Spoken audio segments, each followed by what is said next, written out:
사무엘하 17장. 아히도벨이 압살롬에게 제안했다. 제가 12,000명을 선발하여 오늘 밤 다윗을 쫓아가겠습니다. 그가 기진맥진에 있을 때 불시에 그를 덮치겠습니다. 그러면 모든 군대가 도망칠 텐데 저는 다윗만 죽이겠습니다. 그러고 나서 신부를 신랑에게 되돌려주듯 군대를 왕께 되돌려 드리겠습니다. 왕께서 찾는 사람은 어차피 한 명이 아닙니까? 그러면 모든 사람이 평안하게 될 것입니다. 압살롬은 그것을 탁월한 전략이라 여겼고 이스라엘의 모든 장로도 동의했다. 하지만 압살롬은 아렉 사람 후세를 불러들여라. 그의 말도 들어보자 하고 말했다. 후세가 오자 압살롬이 그에게 물었다. 아히도벨이 이렇게 조언했소. 우리가 그 말대로 해도 되겠소. 그대 생각은 어떻소? 후세가 말했다. 이번에는 적절치 않은 것 같습니다. 왕께서도 알다시피 왕의 아버지와 그의 부하들은 용맹스러운 데다 새끼를 빼앗긴 곰처럼 잔뜩 화가 나 있습니다. 그뿐 아니라 백전노장인 왕의 아버지는 이 같은 상황에서 잠을 자다가 붙잡힐 사람이 아닙니다. 지금 우리가 말하고 있는 동안에도 그는 분명 동굴이나 다른 곳에 숨어 있을 것입니다.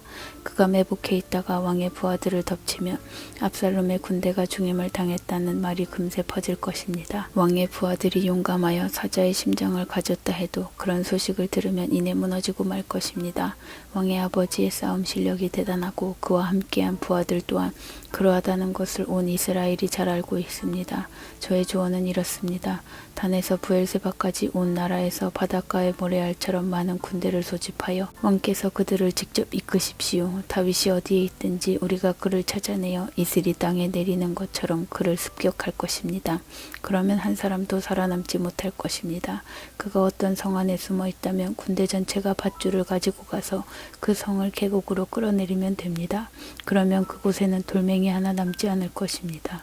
압살롬과 그의 일행은 아렉 사람 후세의 조언이 아히도벨의 조언보다 낫다는 데 뜻을 같이 했다. 하나님께서 아히도벨의 조언을 믿지 못하게 만들어 압살롬을 망하게 하시기로 작정하셨던 것이다. 그 후에 후세는 제사장 사독과 아비아달에게 말했다. 아히도벨이 압살롬과 이스라엘 장로들에게 이러저러하게 조언했는데 나는 그들에게 이러저러하게 조언했습니다. 이제 최대한 빨리 다윗 왕께 이 메시지를 전하십시오.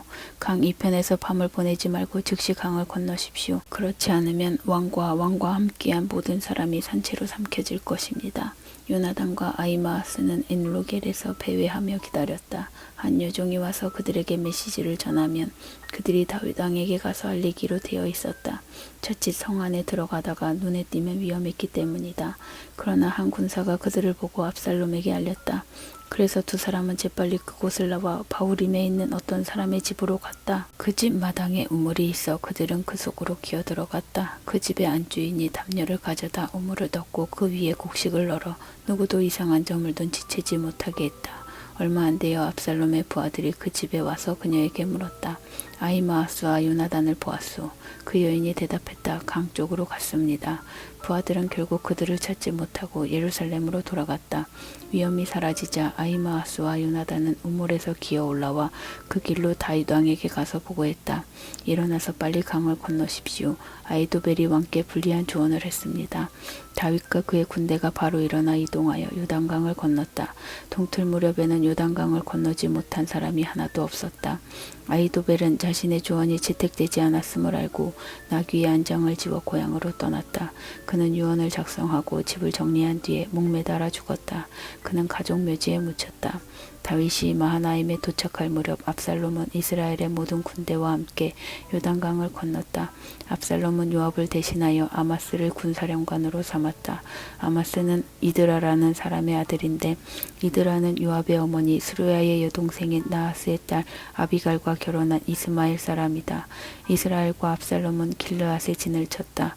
다윗이 마하나임에 이르자 암몬의 라빠 출신 나하스의 아들 소비가 찾아왔고 로드발에서 암미엘의 아들 마길, 로글림 출신 길르앗 사람 바르실레가 찾아왔다. 그들이 침상과 이불을 가져왔고 밀과 보리, 밀가루, 볶은 곡식, 콩과 팥, 꿀, 소떼와 양떼에서 난 버터와 치즈가 가득 들어있는 사발과 단지도 가져왔다. 그들은 그 모든 것을 다윗과 그의 군대에게 선물하면서 군대가 광야에 있으니 얼마나 배고프고 피곤하며 목마르겠습니까? 하고 말했다. 사무엘하 18장. 다윗은 병력을 조직하여 전부장과 백부장을 임명했다. 또 군대를 셋으로 나누어 3분의 1은 요압 밑에, 3분의 1은 수르야의 아들이요 요압의 동생인 아비새 밑에, 나머지 3분의 1은 가드 사람 이떼 밑에 배치시켰다. 그러고 나서 왕은 나도 그대들과 함께 진군하겠소 하고 공표했다. 그들이 말했다. 아닙니다. 왕께서 우리와 함께 진군하시면 안 됩니다. 우리가 어쩔 수 없이 후퇴해도 적은 신경 쓰지 않을 것입니다. 우리 가운데 절반이 죽어도 역시 마찬가지일 것입니다. 하지만 왕은 우리 10,000명만큼의 가치가 있는 분입니다. 왕께서는 이 성 안에 계시면서 우리를 도우시는 편이 더 좋겠습니다. 왕이 말했다. 그렇다면 그대들 생각에 따르겠소. 그래서 그는 성문 옆에 남고 온 군대는 100명씩 1000명씩 진군해 나갔다. 그때 왕이 요압과 아비새와 이떼에게 명령했다. 나를 생각해서 어린 압살롬을 너그러이 대해 주시오. 왕이 압살롬에 대해 세 지휘관에게 내린 명령을 온 군대가 들었다. 군대는 출전하여 이스라엘과 맞섰다. 전투는 에브라임 숲에서 벌어졌다. 그날 거기서 이스라엘 군이 다윗의 부하들에게 참패했는데 사상자가 20,000명에 이르는 엄청난 사륙이었다. 그날 사방에서 허둥대며 싸우느라 칼에 죽은 사람보다 숲에서 죽은 사람이 더 많았다. 압살롬이 다윗의 부하들과 마주쳤다. 압살롬이 노새를 타고 그들 앞에 나섰을 때 노새가 큰 상수리 나무 가지 아래로 내달렸다. 압살롬의 머리가 상수리 나무에 걸려 몸이 공중에 매달리고 노새는 그 밑으로 빠져나갔다. 한 군사가 그것을 보고 요압에게 보고했다. 압살롬이 상수리 나무에 매달려 있는 것을 방금 보았습니다. 요압은 그 소식을 알린 사람에게 말했다. 내가 그를 보았으면서 왜 그 자리에서 죽이지 않았느냐. 그랬다면 너는 은화 10개와 고급 허리띠를 상으로 받았을 것이다. 그러자 그 사람이 요압에게 말했다. 은화 1000개를 얻을 수 있다 해도 저는 왕의 아들에게 해를 입히지 않을 것입니다. 왕께서 장군과 아비새 장군과 이떼 장군에게 나를 생각해서 어린 압살롬을 지켜주시오 하고 말씀하시는 것을 우리 모두가 들었습니다. 왕께는 아무것도 숨길 수 없으니 자칫하면 제 목숨이 날아갈 것입니다. 장군께서 그 자리에 계셨어도 지켜보기만 하셨을 것입니다. 요압이 말했다. 너와 허비할 시간이 없다. 그러더니 그는 칼 3자루를 쥐고 아직 나무에 산채로 매달려 있는 압살롬의 심장을 찔렀다. 그러자 요압의 무기를 드는 자 10명이 압살롬을 에워싸고 그를 마구 찔러 죽였다. 요압은 순양불 나팔을 불어 군대의 이스라엘 추격을 중지시켰다. 그들은 압살롬의 주검을 들어다가 숲속의 큰 구덩이에 던지고 그 위에 거대한 돌무더기를 쌓았다. 그동안 이스라엘 군대는 모두 도망하여 각자 집으로 돌아갔다. 압살롬은 살아있을 때 자기를 위해 왕의 골짜기에 기둥을 하나 세우고 내 이름을 이을 아들이 없다고 말했다. 그는 그 기둥에 자신의 이름을 새겼다. 오늘까지도 그 기둥은 압살롬 기념비라고 불린다. 사독의 아들 아히마아스가 말했다. 제가 왕께 달려가 하나님께서 왕을 적들의 손에서 구하셨다는 이 기쁜 소식을 전하겠습니다. 그러나 요압이 말렸다. 오늘 기쁜 소식을 전할 사람은 내가 아니다.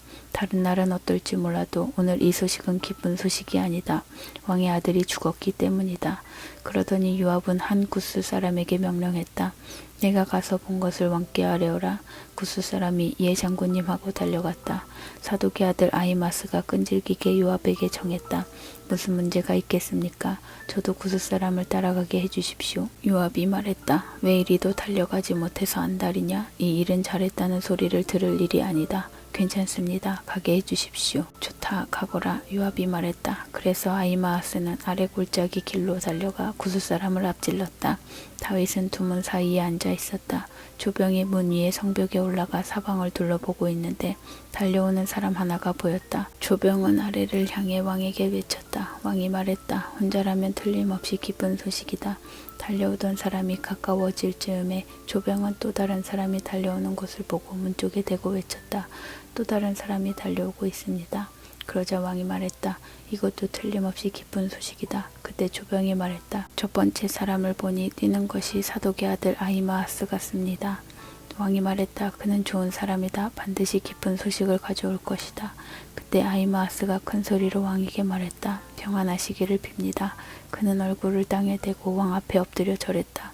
왕이 하나님을 찬양합니다. 내 주인이신 왕께 반역한 자들을 그분께서 왕의 손에 넘겨주셨습니다. 왕이 물었다. 그런데 어린 압살롬은 괜찮으냐? 아히마아스가 말했다. 요압이 저를 보낼 때 제가 큰 소동을 보았으나 무슨 일인지는 모르겠습니다. 왕이 말했다. 비켜나 옆에 서 있거라. 그는 비켜났다. 그때 구스 사람이 도착하여 말했다. 내 주인인 왕이시여, 기쁜 소식입니다. 오늘 하나님께서 왕에게 반역한 모든 자를 제압하고 왕에게 승리를 안겨주셨습니다. 왕이 말했다. 그런데 어린 압살롬은 괜찮으냐? 그러자 구스 사람이 대답했다. 내 주인이신 왕의 모든 원수와 왕을 대적하여 일어나는 모든 악한 자가 그 젊은이처럼 되기를 원합니다. 이 말을 듣고 충격을 받은 왕은 마음이 찢어질 듯 아파서 문 위에 방으로 올라가 슬피 울었다. 그는 울면서 이렇게 부르짖었다. 내 아들 압살롬아, 내 사랑하는 아들 압살롬아, 차라리 너 대신 내가 죽을 것을 어째서 너란 말이냐? 압살롬아, 내 사랑하는 아들아,